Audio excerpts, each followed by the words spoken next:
Some people don't realize you need to put on a coat and you need to put it on. Subhanallah, where am I going to put it on? Wallahi, you know what? For as long as you know you're dressed decently and you're covered, and for as long as you know that you're not exposing anything by the will of Allah, do it for the sake of Allah and not for the sake of Abdullah.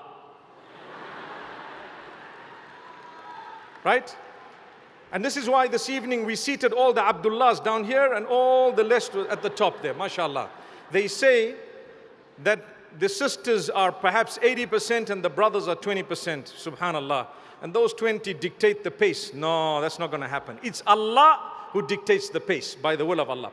Do you know when you turn to Islam, when you become practicing, or when you've just said your shahada, you will face many challenges. It happened from the time of the Prophet ﷺ, the earliest of those who accepted the message. They faced persecution in Mecca. So much in terms of persecution that they were shaken and they called out to Allah. They were chosen by Allah to be the first of the people to accept Islam, yet they struggled more than anyone else. They were threatened.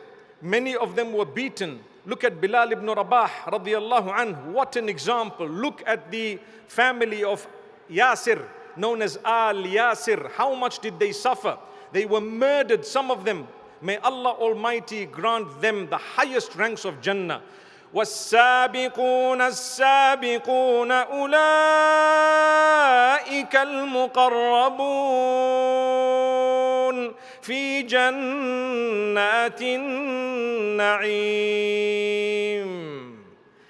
Allah is promising them paradise because they were the first to turn to Islam.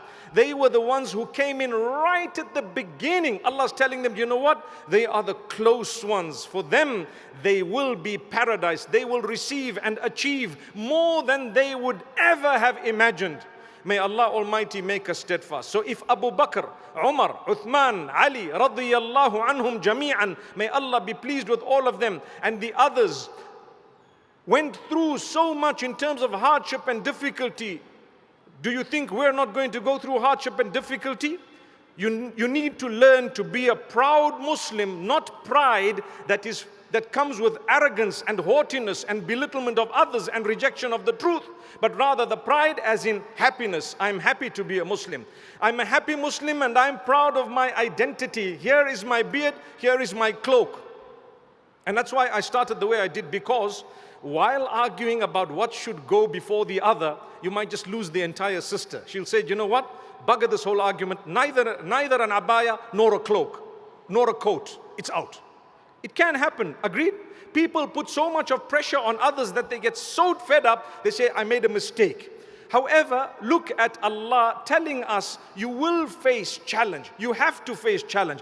Don't give up your identity because a few people might have spat in your direction, a few people might have said a few hurtful words, a few people might have hurt you in one way or another. You can deal with that.